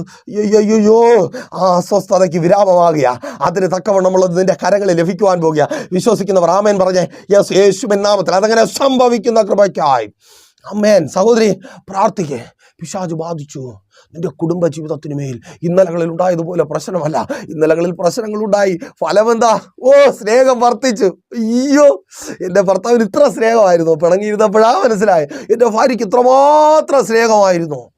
പക്ഷെ അത് മാറി. ഇപ്പോൾ വഴക്ക് കൂടുകയാ. പകരക്കാരുണ്ടായിരിക്കുന്നു. എൻ്റെ ഭർത്താവിന് എൻ്റെ സ്ഥാനത്ത് വേറെ സ്ത്രീയല്ല, സ്ത്രീകൾ, വേറെ റിലേഷൻസ്. പലരും പറയുന്നത് കേട്ട് എൻ്റെ ഭർത്താവ് എൻ്റെ വീട്ടിനകത്ത് മറ്റൊരു വീടുണ്ടാക്കി ജീവിക്കുക, മറ്റൊരു ലോകത്തിൽ ജീവിക്കുക. ഇതെന്താ ഈ മനുഷ്യൻ ഇങ്ങനെ? അവന് സ്വബോധമില്ലേ? ഞാൻ പറയുന്നത് കേൾക്കുവാൻ കഴിയുന്നില്ലേ? എൻ്റെ മക്കളെ കാണുവാൻ കഴിയുന്നില്ലേ? ഞങ്ങളുടെ ഇന്നലകളെക്കുറിച്ച് ഓർക്കുവാൻ കഴിയുന്നില്ലേ? കെട്ടി, അവൻ്റെ ബുദ്ധിയെ കെട്ടി, അവൻ്റെ കണ്ണിനെ കെട്ടി, അവൻ്റെ കാതിനെ കെട്ടി. ഒരു ഭ്രാന്തനെ പോലെ അവൻ നിന്റെ വീട്ടിനകത്ത് ഒന്നും കാണാതെ നടക്കുക. സ്തോത്രം. സഹോദര, നിന്റെ ഭാര്യ ആമേൻ, നീ പറയുന്നതിനേക്കാൾ അവളുടെ ജീവിതത്തിൽ പലരുടെയും വാക്കിന് പ്രാധാന്യം വന്നു. നീ പറയുന്നത് ഇപ്പോൾ കേൾക്കാറില്ല, കേട്ടാൽ തന്നെ മൈൻഡ് ചെയ്യാറില്ല. പല ഫ്രണ്ട്സ്. സ്തോത്രം. അയ്യോ, കുടുംബജീവിതം തകർന്നിരിക്കുന്നു. അവിധത്തിൽ പിശാച് ബാധിച്ചിരിക്കുക. സമാധാനവും സ്വസ്ഥതയും നഷ്ടപ്പെട്ട് ഭാരത്തോടെ ആയിരിക്കുന്ന സഹോദര, സഹോദരി, കേൾക്ക്. തകർന്നു പോയ നിന്റെ കുടുംബ ജീവിതത്തെ, അതിനുമേൽ ബാധിച്ചിരിക്കുന്ന പിശാചിനെ എൻ്റെ കർത്താവ് പുറത്താക്കുക. ബാധ ഒഴിഞ്ഞ് സ്വസ്ഥമായി സമാധാനമായി നിന്റെ ഭർത്താവിനോടൊപ്പം, ഭാര്യയോടൊപ്പം നീ ജീവിക്കുവാൻ പോകുക. സ്തോത്രം. നിന്റെ വാക്കുകൊണ്ട്, മറ്റുള്ളവരുടെ വാക്കുകൊണ്ട് പണിതെടുക്കുവാൻ കഴിയാത്ത നിന്റെ കുടുംബ ജീവിതത്തെ എൻ്റെ യേശു പണിതെടുക്കുക. Yes, thank God. തിരിച്ചറിയുന്നവർ ദൈവത്തെ സ്തുതിച്ചാട്ടെ. സഹോദരി, പണിയപ്പെടുകയാണ്. നീ റെഡിയാണോ അവനെ സ്വീകരിക്കുവാൻ? സ്തോത്രം. വീഴ്ച പറ്റി, അവൻ്റെ ജീവിതം അങ്ങനെയായി തീർന്നു. നീയും ന്യായാധിപതിയായിട്ട് ന്യായം വിധിക്കുവാൻ നിൽക്കുകയാണെങ്കിൽ കർത്താവിൻ്റെ അടുക്കൽ നിനക്ക് വേണ്ടി ചെയ്തു തരാൻ ഒന്നുമില്ല. നീ ക്ഷമിക്കുവാൻ തയ്യാറാണെങ്കിൽ, പലരും ചോദിക്കാറുണ്ട്, ദൈവദാസനെ എങ്ങനെ ഞാൻ ക്ഷമിക്കും? ലോക മനുഷ്യരോട് എനിക്ക് മറുപടി പറയുവാൻ സൗകര്യമില്ല. നീ വിശ്വാസിയാണെങ്കിൽ ക്ഷമിക്കേണ്ടതുണ്ട്. കാരണം എൻ്റെ അപ്പൻ, നമ്മുടെ യേശു അരുമനാഥൻ നമുക്ക് വേണ്ടി ക്ഷമിച്ചത് കൊണ്ടാണ് ഇന്നത് സംസാരിക്കുവാൻ നിത്യജീവന്റെ ഓഹരിക്കാരായ ഞാനും നിങ്ങളുമുള്ളത്. ക്രൂശിൽ അപ്പൻ്റെ ക്ഷമയുടെ, സ്നേഹത്തിൻ്റെ, സഹനത്തിൻ്റെ പ്രതിഫലനമാണ് പ്രിയരെ കാണുവാൻ കഴിയുന്നത്. പോകുമ്പോൾ വഴിവക്കിൽ പള്ളിയുടെ മുകളിൽ വച്ചിരിക്കുന്ന ആ കുരിശ്, അത് ജീവിതത്തിൻ്റെ ഭാഗമായി തീരുന്നത് അതൊരു സഹനത്തിൻ്റെയും ക്ഷമയുടെയും ഭാഗമായി നാം തിരിച്ചറിയുമ്പോഴാണ്. അത് ക്ഷമയാണ്, അത് സ്നേഹമാണ്, അത് നമ്മുടെ പാപങ്ങളെ മറന്നു കളഞ്ഞ അടയാളപ്പെടുത്തലാണ്. ആ യേശുവിൻ്റെ നാമത്തിൽ ക്ഷമിക്കുവാൻ കഴിയുമെങ്കിൽ അവൻ മടങ്ങി വരിക. നീ ക്ഷമിക്കുവാൻ തയ്യാറാകുമെങ്കിൽ നിന്റെ ഭർത്താവ് മടങ്ങി വരിക. സഹോദര, നീ ക്ഷമിക്കുവാൻ തയ്യാറാകുമെങ്കിൽ നിന്റെ ഭാര്യയെ മടക്കി വരുത്തുവാൻ എൻ്റെ ദൈവത്തിന് കഴിയും. ബാധിച്ചിരിക്കുന്ന ബാധിപ്പുകളെ അഴിച്ചു മാറ്റി. Thank God. പിശാച് ബാധിച്ചവരെ അങ്ങനെ മടക്കി വരുത്തുവാൻ കഴിയും. എന്നാൽ സ്വയം ഞാൻ ഇങ്ങനെ ജീവിക്കൂ എന്ന് പറയുന്ന ചിലരുണ്ട്. അവരെ ചില തീരുമാനങ്ങൾ തെറ്റായി പോയി. നമ്മുടെയൊക്കെ ജീവിതത്തിൽ നമ്മൾ ഒത്തിരി തീരുമാനങ്ങൾ എടുക്കാറുണ്ട്. എല്ലാ തീരുമാനങ്ങളും ശരിയാകാറുണ്ടോ? അപ്പോൾ വിശ്വാസികൾ പറയാറുണ്ട്, ദൈവമാണ് നമ്മളെ ആ തീരുമാനത്തിലേക്ക് നടത്തിയത്, ദൈവം പറഞ്ഞതുകൊണ്ടാണ് ഞാനത് ചെയ്തത്, ദൈവം വന്ന് എഴുതി തന്നോ? അല്ല, നമ്മുടെ സാഹചര്യങ്ങൾക്കനുസരിച്ച് കൊള്ളാമെന്ന് തോന്നുന്ന തീരുമാനമാണ് നമ്മൾ എടുക്കുന്നത്. അല്ലാതെ ദൈവം പറയട്ടെ എന്ന് പറഞ്ഞ് കാത്തിരിക്കത്തൊന്നുമില്ല. അങ്ങനെ ദൈവത്തിൻ്റെ മേൽ കുറ്റമെല്ലാം ചുമത്തി രക്ഷപ്പെടാൻ ശ്രമിക്കേണ്ട. നമുക്ക് നല്ലതെന്ന് തോന്നും, നമ്മൾ ചെയ്യും. അത് തെറ്റാണെന്ന് ബോധ്യപ്പെട്ടാൽ നമ്മൾ തന്നെ അത് തിരുത്തുവാൻ തയ്യാറാകുക. തെറ്റായ ചില ബന്ധങ്ങൾ അത് ഒരുമിച്ച് പോകത്തില്ല. അങ്ങനെയുള്ള ചിലതുണ്ട്. അത് നിങ്ങൾ വിട്ടുകളഞ്ഞ് ഉപേക്ഷിക്കുക. നഷ്ടപ്പെട്ടതിലും നല്ലതിനെ നൽകി കർത്താവ് നിങ്ങളെ മാനിക്കും. ചിലത് അതെങ്ങനെ നമുക്ക് തിരിച്ചറിയാൻ കഴിയും? ഇപ്പോൾ മദ്യം തന്നെ, ഞാൻ നേരത്തെ പറഞ്ഞില്ലേ, മദ്യപിക്കുന്നവർക്ക് മദ്യപിച്ച് കഴിഞ്ഞതിന് ശേഷം ഒരു കുറ്റബോധമുണ്ടാകും. അത് നോർമലായിട്ട് മദ്യപിക്കുന്നവരുടെ എല്ലാം ജീവിതത്തിലുണ്ടാകും. അവർ ഭാര്യയോടാണെങ്കിൽ പറയും, ഞാൻ തെറ്റ് ചെയ്തു പോയി, ഇനി ഞാൻ ചെയ്യത്തില്ല, നിന്നോട് തെറ്റ് ചെയ്തു, നിൻ്റെ മക്കളോട് തെറ്റ് ചെയ്തു. പക്ഷെ പിന്നെയും അവർ കുടിക്കും. അത് അവർക്ക് പറ്റാതെ വരുന്നതുകൊണ്ട് ആ മദ്യത്തിലുള്ള ഒരു അടിമത്തം. മക്കളാണെങ്കിലും അങ്ങനെ തന്നെ. ഈ കൂട്ടത്തിൽ തന്നെ വേറെ ചിലരുണ്ട് കേട്ടോ. അവർ മദ്യപിക്കും, അതിൻ്റെ ദോഷഫലമെല്ലാം അവർ അനുഭവിക്കുന്നതാണ്, അവർക്കറിയാം. എങ്കിലും ഞാൻ മദ്യപിക്കും, അതിനു വേണ്ടി കാരണങ്ങളെ ഉണ്ടാക്കിക്കൊണ്ടിരിക്കും. മദ്യപിക്കുവാൻ വേണ്ടി കാരണങ്ങൾ ഉണ്ടാക്കിക്കൊണ്ടിരിക്കും. ആ മദ്യപിക്കുന്ന ഒരു സഹോദരൻ്റെ ഭവനത്തിൽ ഞങ്ങളെ കഴിഞ്ഞ ദിവസങ്ങളിൽ കടന്നുപോയി. അപ്പോൾ ആ സഹോദരനോട് ഞാൻ പറഞ്ഞു കൊടുക്കുകയാണ്, എനിക്കറിവുള്ള എൻ്റെ സ്ഥലത്ത് ഞങ്ങളുടെ പരിചയത്തിൽപ്പെട്ട ഒരാൾ, അദ്ദേഹം നല്ലൊരു മേസ്തിരി പണിക്കാരനാണ്, നല്ലവണ്ണം അധ്വാനിക്കുന്ന മനുഷ്യൻ. അധ്വാനത്തിൻ്റെ ക്ഷീണം മാറാനെന്ന പേരിൽ അദ്ദേഹം തെറ്റിദ്ധരിപ്പിക്കപ്പെട്ട് മദ്യപിക്കും. ലോകത്തിൽ പലരെയും പോലെ വേദന മാറാൻ മദ്യം നല്ലതാണെന്ന് ചിന്തിക്കുന്നവർ, അങ്ങനെ വേദന മാറാൻ മദ്യപിച്ചാൽ മതിയെന്ന് ചിന്തിക്കുന്നവരോട് എനിക്കൊരു ചോദ്യം. നിങ്ങളുടെ ഭാര്യ, അവരോട് ചോദിച്ചു നോക്കുക, പ്രസവം കഴിഞ്ഞ് അവരനുഭവിക്കുന്ന വേദന. പ്രസവം എന്ന് പറഞ്ഞാൽ ഒരു ചില്ലറ കാര്യമല്ല. അത് കഴിഞ്ഞുണ്ടാകുന്ന വേദന അവരന്ന് അനുഭവിച്ച് തീരുന്നില്ല. പിന്നെ പല പല കാര്യങ്ങൾ അവരുടെ ജീവിതത്തിൽ കടന്നു വരുമ്പോൾ അപ്പോഴെല്ലാം ആ വേദനയും ശാരീരികമായ അസ്വസ്ഥതകളും ഒക്കെ അവർക്കുണ്ട്. അങ്ങനെ മദ്യപിക്കണമെങ്കിൽ ഈ ലോകത്തിലെ പ്രസവിച്ച പെണ്ണുങ്ങളെല്ലാം മദ്യപിക്കണം. കാരണം അത്രമാത്രം അസ്വസ്ഥതകളാണ് അവർ അനുഭവിക്കുന്നത്. അവർ മദ്യപിക്കുന്നില്ലല്ലോ. അപ്പോൾ അതൊരു തെറ്റായ ധാരണയാണ്. അത് വിടാം. ആ സഹോദരൻ ആ തെറ്റായ ധാരണയുടെ പുറത്ത് മദ്യപിക്കുന്നു, വീട്ടിൽ പോകുന്നു. അങ്ങനെ ഒരു ദിവസമായപ്പോൾ അദ്ദേഹത്തിൻ്റെ ഇളയ മകൻ, 15 വയസ്സായ കുഞ്ഞ്, ഇദ്ദേഹം രാത്രി മദ്യപിച്ചുകൊണ്ട് വീട്ടിൽ പോകുന്നു. ആ പാട്ടൊക്കെ പാടി, തെറിപ്പാട്ടൊക്കെ പാടി പോവുക. അപ്പോൾ കുഞ്ഞിന് ഇഷ്ടപ്പെട്ടില്ല. കുഞ്ഞ് പറഞ്ഞു, അപ്പോൾ കെട്ടൊക്കെ ഇറങ്ങിയിട്ട് അപ്പൻ ഇങ്ങോട്ട് വന്നാൽ മതി, വെളിയിൽ എവിടെയെങ്കിലും കിടക്ക്, ഇതിനകത്ത് ബാക്കിയുള്ളവർക്ക് സ്വസ്ഥമായി ജീവിക്കണം. അപ്പോൾ ആ കുഞ്ഞങ്ങ് പറഞ്ഞു. ഈ കുഞ്ഞിത് പറഞ്ഞതും ഈ മനുഷ്യൻ പെട്ടെന്ന് ചിന്തിച്ചതാണ്, എൻ്റെ കുഞ്ഞ് 15 വയസ്സായി എന്നെ വീട്ടിൽ നിന്ന് പുറത്താക്കി, ഞാൻ കഷ്ടപ്പെട്ട് വെച്ച വീട്, ഇനി എനിക്ക് ആരുണ്ട്, എൻ്റെ ജീവിതം എന്തായിത്തീരും? ആ വീട്ടിൻ്റെ ആ വരാന്തയിൽ തന്നെ പുള്ളി തൂങ്ങിച്ചത്തു, ആത്മഹത്യ ചെയ്തു. മദ്യപാനത്തിൻ്റെ ദോഷഫലമാണ് കേട്ടോ. ആ കുഞ്ഞിൻ്റെ ഭാവി എന്തായിത്തീരും? ഇന്നും അവനെ മറ്റുള്ളവർ കളിയാക്കി വിളിക്കുന്നത് അപ്പനെ കൊല്ലിയെന്ന. അപ്പൻ ചത്തു, അവൻ്റെ ഭാവി അങ്ങനെ ആയിത്തീർന്നു. ആ കുടുംബത്തിൻ്റെ അവസ്ഥയോ? മദ്യം നിങ്ങളെ കൊല്ലും, നിങ്ങളുടെ തലമുറകളെ നശിപ്പിക്കും, നിങ്ങളുടെ കുടുംബത്തെ ഇല്ലാതാക്കി തീർക്കും. പ്രിയരെ, കുടിക്കരുതേ. മദ്യം എന്തെന്ന് കണ്ടിട്ടില്ലാത്ത അങ്ങനെ നടന്ന ഒരുവനല്ല പറയുന്നത്. കുടിക്കരുതേ. മദ്യപാനം നിങ്ങളെ നശിപ്പിക്കും. രാവിലെ 1 ലിറ്ററിൻ്റെ കുപ്പി വാങ്ങിച്ചാൽ രാത്രി 2 മണിക്ക് അലാറം വെച്ച് എഴുന്നേറ്റിരുന്ന് അത് അടിച്ച് തീർത്തിട്ട് മാത്രം കിടന്നിട്ടുള്ള ഒരു മദ്യപാനിയാണ് പറയുന്നത്. മദ്യം നിങ്ങളെ നശിപ്പിക്കും. മദ്യം നിങ്ങളുടെ ജീവിതത്തിൽ യാതൊരു നല്ലതും ചെയ്യത്തില്ല, യാതൊരു നന്മയും ചെയ്യത്തില്ല. അതുകൊണ്ട് നിങ്ങൾ മദ്യപിക്കരുതേ. നിങ്ങളെ പിശാച്, മദ്യമെന്ന പിശാച് നശിപ്പിച്ച് കളയും. അപ്പോൾ ഈ കാര്യം ഞാൻ ഈ സഹോദരനോട് പറയുക. ഉടനെ സഹോദരൻ തിരിച്ചൊരു കഥ പറയുക. നല്ലവനായിട്ട് ജീവിച്ച ഒരു മനുഷ്യൻ, ആ മനുഷ്യനെയും വീട്ടിൽ നിന്ന് മക്കൾ പുറത്താക്കി. അതുകൊണ്ട് എങ്ങനെ ജീവിച്ചാലും ചിലപ്പോൾ പുറത്താക്കും എന്ന് പറഞ്ഞാൽ പുള്ളിക്ക് മദ്യപിക്കണം. എന്ത് പറഞ്ഞാലും പുള്ളി മാറത്തില്ല. അപ്പോൾ അത് പിശാചിൻ്റെ പ്രവൃത്തിയൊന്നുമല്ല. അത് ഞാൻ അങ്ങനെ നശിക്കൂ എന്ന് തീരുമാനമെടുത്ത ചിലരാ. അവരെ നശിപ്പിക്കാൻ പിശാച് പിന്നെ ഒന്നും ചെയ്യണ്ട, അവരങ്ങ് നശിച്ചോളും.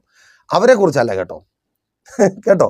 ഇപ്പോൾ ഇതിലേക്ക് കെട്ടുവിടുമ്പോൾ മാറണമെന്ന് ചിന്തിക്കുന്നവരെ കുറിച്ചാണ്. അപ്പോൾ ആ ബാധിപ്പുകളെ മാറുവാൻ ആഗ്രഹിക്കുന്ന നിന്റെ ഭർത്താവിനെ, നിന്റെ ഭാര്യയെ, നിന്റെ തലമുറകളെ മാറ്റി നിന്റെ കുടുംബത്തിനകത്ത് സ്വസ്ഥതയും സമാധാനവും തരുവാൻ എൻ്റെ ദൈവത്തിന് കഴിയും. മാതാവേ, പിതാവേ, നിന്റെ തലമുറകളെ ബാധിച്ചിരിക്കുന്ന ആ ബാധിപ്പുകളിൽ നിന്ന് പുറത്തു കൊണ്ടുവന്ന് പരാജയം, അടിക്കടി പരാജയം. ഏത് മേഖലയിൽ പോയാലും നല്ലവണ്ണം പഠിക്കുന്ന കുഞ്ഞാ, പക്ഷേ പരീക്ഷ എഴുതുന്നു, റിസൾട്ട് ഉണ്ടാകുന്നില്ല, സ്വസ്ഥതയില്ല, സമാധാനമില്ല, തക്ക സമയത്ത് ജോലി കിട്ടുന്നില്ല, പല സർട്ടിഫിക്കറ്റുകളുണ്ട്, പ്രായം ഏറി പോകുന്നു, വിവാഹം നടക്കുന്നില്ല. അയ്യോ വല്ലാത്തൊരവസ്ഥയാണ്. സ്വസ്ഥതയില്ല, മുറിക്കകത്ത് ഉറങ്ങുവാൻ കഴിയുന്നില്ല. എൻ്റെ കാലത്ത് എൻ്റെ മക്കളുടെ വിവാഹം നടക്കുന്നത് കാണുവാൻ കഴിയത്തില്ലേ? വിവാഹം കഴിഞ്ഞു ചില വർഷങ്ങളായി ഉദരഫലമില്ലാത്ത അവസ്ഥയിൽ കയ്യാലപ്പുറത്തെ തേങ്ങ പോലെ തലമുറയുടെ ജീവിതമായിരിക്കുന്നു. പ്രാർത്ഥിക്ക്. തലമുറയുടെ ഉദരത്തെ ബന്ധിച്ച് സ്തോത്രം, വെല്ലുവിളിക്കുന്ന സമാധാനത്തെ സ്വസ്ഥതയും തകർത്ത് കളയുന്ന ആ ബാധ ഒഴിയുക. യേശുവിൻ നാമത്തിൽ അതങ്ങനെ സംഭവിക്കുന്ന കൃപയ്ക്കായി നിന്റെ തലമുറയെ പരാജയപ്പെടുത്തുന്ന ആ ബാധിപ്പ് വിട്ടുമാറുക. Thank God. യേശുവിൻ നാമത്തിൽ ആമേൻ. സ്തോത്രം. അവർക്ക് മുമ്പിൽ വഴികൾ തുറക്കപ്പെടുക, പിശാച് അടച്ചു വെച്ച വഴികൾ തുറക്കപ്പെടുക. അതേ സമാധാനവും സന്തോഷവും കൊണ്ടുവരുന്ന സ്വസ്ഥത നിന്റെ ജീവിതത്തിലേക്ക് തിരികെ കൊണ്ടുവരുന്ന വഴികൾ തുറക്കപ്പെടുക, ജോലി ലഭിക്കുക, അഡ്മിഷനുകൾ ലഭിക്കുക. യേശുവിൻ നാമത്തിൽ അതങ്ങനെ സംഭവിക്കുന്ന കൃപയ്ക്കായി. ആമേൻ. പ്രാർത്ഥിക്കും മാതാവേ, പ്രാർത്ഥിക്കും പിതാവേ. ആ രോഗം, എത്ര ട്രീറ്റ്മെന്റ് ചെയ്തിട്ട് മാറാത്ത രോഗം, അതേ ചെയിനായി പിന്നെയും പല രോഗങ്ങളായി മാറുന്ന, അത് മാറുക, ആ ബാധിപ്പ് മാറുക, ആ ഭൂതം പുറത്തുപോയി നീ സ്വസ്ഥമായിരിക്കുവാൻ പോകുക. യേശുവിൻ നാമത്തിൽ സൗഖ്യമാകാൻ പ്രാർത്ഥിക്കുക. ആ രോഗം വിട്ടുമാറുക. ആ കാലുകളിലെ മരവിപ്പ്. നിന്റെ വീട്ടിനകത്താ, പുറത്തിറങ്ങുമ്പോൾ ഇല്ല, ജോലി ചെയ്യുവാൻ ഒന്നിനും പറ്റാത്ത അവസ്ഥ. മാതാവേ, വീട്ടിന് പുറത്തിറങ്ങിയാലില്ല, ശരീരം തളർന്നു പോകുന്നത് പോലെ കിടക്കുമ്പോൾ നീ ചിന്തിക്കുക, നാളെ ഞാൻ എണീക്കത്തില്ല, അതല്ലേ ചിന്ത. യെസ്, ആ ബാധിപ്പ് മാറുക. ഓ താങ്ക് ഗോഡ്. യേശുവിൻ നാമത്തിൽ പ്രാർത്ഥിക്കുക. രോഗികൾ പ്രാർത്ഥിച്ചാട്ടെ. യേശുവിൻ നാമത്തിൽ ഇപ്പോൾ സൗഖ്യമാകാം. ആമേൻ. ബാധിച്ചിരിക്കുക, നല്ല പ്ലാൻ ചെയ്ത് തുടങ്ങിയത് ആ ബിസിനസ്, ആ കമ്പനി, ആ സ്ഥാപനം, ആ കട ലാഭമാകും, അല്ലെങ്കിൽ ജീവിച്ചു പോകാൻ കഴിയും. പക്ഷേ പെട്ടെന്ന് അത് നഷ്ടമായി മാറി, ബാധ്യതയായി മാറി, ആത്മഹത്യയുടെ വക്കിലായി നിൽക്കുക. പ്രാർത്ഥിക്കുക. സ്വസ്ഥതയില്ല, സമാധാനമില്ല, ഭ്രാന്ത് പിടിച്ചതുപോലെ വീട്ടിൽ പോലും കയറുവാൻ കഴിയാതെ ഓടുകയാണ് നിന്റെ ഭർത്താവ്. യെസ്, യേശുവിൻ ആമേൻ. അതെ, അവൻ ആഗ്രഹിച്ചാലും കയറുവാൻ കഴിയത്തില്ല. ഈ ചില ബിസിനസ്സുകൾ നടത്തി ജയിലിലായിരിക്കുന്ന, ആമേൻ, തടവിലാക്കപ്പെട്ട ചില രാജ്യങ്ങൾക്കകത്ത് പാസ്പോർട്ടൊക്കെ നഷ്ടപ്പെട്ട് തിരിച്ചു വരുവാൻ കഴിയാത്ത ആയിരിക്കുന്ന ചിലർക്ക് വേണ്ടി പ്രാർത്ഥിക്കുക. യെസ്, ചിലരെ കർത്താവ് തൊടുകയാണ്, ആ ബാധിപ്പ് പുറത്തു പോവുക. യെസ്, തകർത്ത് കളഞ്ഞ സമാധാനത്തെ, സ്വസ്ഥതയെ തകർത്ത് കളഞ്ഞ ആ പൈശാചികമായ ബാധിപ്പ് യേശുവിൻ നാമത്തിൽ ഇപ്പോൾ പുറത്തു പോകുക. നീ സ്വസ്ഥമായിരിക്കുവാൻ പോകുക. നിന്റെ ഭർത്താവിനൊത്തവണ നിന്റെ ഭർത്താവ് തിരികെ വരിക. ആമേൻ. ആ വിദേശ രാജ്യത്തു നിന്ന് തിരികെ വരിക. സഹോദരി പ്രാർത്ഥിക്കുക. ആ ബാധ്യതയിൽ നിങ്ങളുടെ കുടുംബം പുറത്തു വരുവാൻ പോകുക. ആമേൻ. പിശാച് ബാധിക്കുക. സ്തോത്രം. സമാധാനമില്ല, സ്വസ്ഥതയില്ല, അതെ, ഔകിതത്തിലായിരിക്കുന്നവർ വിടുവിക്കപ്പെടുക. ആ ബാധ ഒഴിഞ്ഞ് സ്വസ്ഥമായി മാറുവാൻ പോകും. എങ്ങനെ? ആ സഹോദരിയിലേക്ക് തന്നെ വന്നേ. എങ്ങനെയാ ആ സഹോദരിയിൽ നിന്ന് ആ ബാധ ഒഴിയുന്ന? 12 വർഷം അവളെ നിത്യരോഗിയാക്കി തീർത്ത, അവൾക്കുള്ളതെല്ലാം നഷ്ടപ്പെടുത്തിയ, അവളുടെ സമാധാനത്തെയും സ്വസ്ഥതയും, ഞാൻ പറയും രക്തസ്രാവം, ബ്ലീഡിങ്, അതെന്താ സംഭവിപ്പിക്കുന്നത്? ശരീരത്തിൻ്റെ ഭംഗി തന്നെ നഷ്ടപ്പെടുത്തി കളയും. ഒരുപാട് വിളർച്ച ബാധിച്ചതുപോലെ ഭർത്താവിന് മോശക്കാരിയായ ഭാര്യ, മക്കൾക്ക് മോശക്കാരിയായ അമ്മ, അല്ലേ? ഒരു വല്ലാത്ത നിലയിൽ. അതല്ലേ സഹോദരി? ആർക്കും വേണ്ട. നീ രോഗിയായതുകൊണ്ട് നിന്നെ ആർക്കും വേണ്ട. സഹോദര, നീ രോഗിയായതുകൊണ്ട്, നീ ബലഹീനനായതുകൊണ്ട്, ബാധിക്കപ്പെട്ടതുകൊണ്ട് നിന്നെ പലർക്കും വേണ്ട. ആ സഹോദരി എങ്ങനെയാണ് വിടുതൽ പ്രാപിക്കുന്നത്? അവൾ വചനം പറയുന്നു, അവൾ യേശുവിനെ തൊട്ടു. യേശുവിനെ തൊട്ടപ്പോൾ യേശുവിൽ നിന്ന് ശക്തി പുറപ്പെട്ടു. ശ്രദ്ധിച്ചോളണമേ, മാർക്കോസിന്റെ സുവിശേഷം 5-ാം അധ്യായം 25 മുതൽ 34 വരെയുള്ള വാക്യങ്ങൾ നിങ്ങൾ വായിച്ചു നോക്കുക. അവൾ യേശുവിനെ തൊട്ടു, യേശുവിൽ നിന്ന് ശക്തി പുറപ്പെട്ടു. യേശുവിലുള്ള ശക്തി അവളുടെ മേൽ വന്നപ്പോൾ അവളുടെ മേലുള്ള ഭൂതം ചാടി പുറത്തു പോയി. യെസ്, യേശുവിൻ നാമത്തിൽ കർത്താവായ യേശു ക്രിസ്തുവിലുള്ള ശക്തി നിന്റെ മേൽ വരുമ്പോൾ നിന്റെ മേലുള്ള ഭൂതം ചാടി പുറത്തു പോകും. അതിന് നിൽക്കാൻ പറ്റത്തില്ല. ഓ സ്തോത്രം. യേശുവിൻ്റെ ശക്തിക്ക് മേൽ ഒരു ശക്തിക്കും നിന്റെ മേൽ അവകാശം പറഞ്ഞ് പിടിച്ചു നിൽക്കുവാനോ നിന്നെ ബന്ധിക്കുവാനോ കഴിയത്തേ ഇല്ല. ഇവിടെ നമുക്ക് എന്തുകൊണ്ട് യേശുവിനെ അങ്ങനെ തൊടുവാൻ കഴിയുന്നില്ല? വചനം പറയുന്നു, 2-3 പേർ എൻ്റെ നാമത്തിൽ കൂടി വരുന്നതിന് മധ്യത്തിൽ ഞാനുണ്ട്, അല്ലേ? അപ്പം പിന്നെ നിങ്ങൾക്ക് വിഷമമായി, ദേവദാസനെ ഞാനിവിടെ ഒറ്റയ്ക്ക് ഇരിക്കുക, എൻ്റെ വീട്ടിൽ എനിക്കൊപ്പം ആരും പ്രാർത്ഥനയ്ക്ക് ഇരിക്കത്തില്ല, ഈ ജോലി സ്ഥലത്ത് എനിക്കൊപ്പം പ്രാർത്ഥനയ്ക്ക് ഇരിക്കാൻ ആരുമില്ല. ഇപ്പോൾ ഒന്ന് ചിന്തിക്കും, കർത്താവായ യേശു ക്രിസ്തുവിൻ്റെ നാമത്തിൽ ഞാനുണ്ട്. പ്രൈസർ ഫാമിലി ഉണ്ട്, നിങ്ങളും ഉണ്ടല്ലോ. വേറെ ആരും വേണ്ട. നമ്മൾ രണ്ടുപേരായില്ലേ? നമ്മുടെ രണ്ടുപേരുടെ മധ്യത്തിൽ യേശുവുണ്ട്. നിൻ്റെ അടുക്കൽ യേശുവുണ്ട്, യേശുവുണ്ട്. ഇനി ആ യേശുവിനെ തൊടുക. എന്തുകൊണ്ടാണ് തൊടാൻ പറ്റാത്തത്? നോക്കിയേ, ആ സ്ത്രീ യേശുവിൻ്റെ അടുക്കലെത്തി. യേശുവിനെ കുറിച്ച് കേട്ട്, നിങ്ങൾ യേശുവിനെ കുറിച്ച് കേട്ടതുപോലെ യേശു അത്ഭുതം പ്രവർത്തിക്കുമെന്ന് ചിന്തിച്ച് യേശുവിൻ്റെ അടുക്കലെത്തി. പക്ഷെ ഒരു വലിയ പുരുഷാരം യേശുവിനെ ഇങ്ങനെ മറച്ചിരിക്കുക.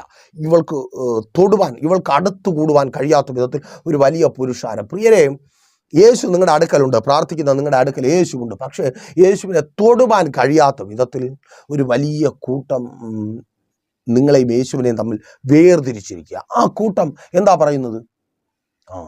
നീ പാപിയാണ്, നീ കുറവുകളുള്ളവളാണ്, അയ്യോ നിന്നെ പോലെ ഉള്ളവളെയൊന്നും സൗഖ്യമാക്കാനല്ല, അല്ലെങ്കിൽ നിന്നെ പോലെ ജീവിക്കുന്നവരെ ഒന്നും സൗഖ്യമാക്കാനല്ല യേശു വന്നത്, നിന്നെ വിടുവിക്കുവാനല്ല, അല്ലേ?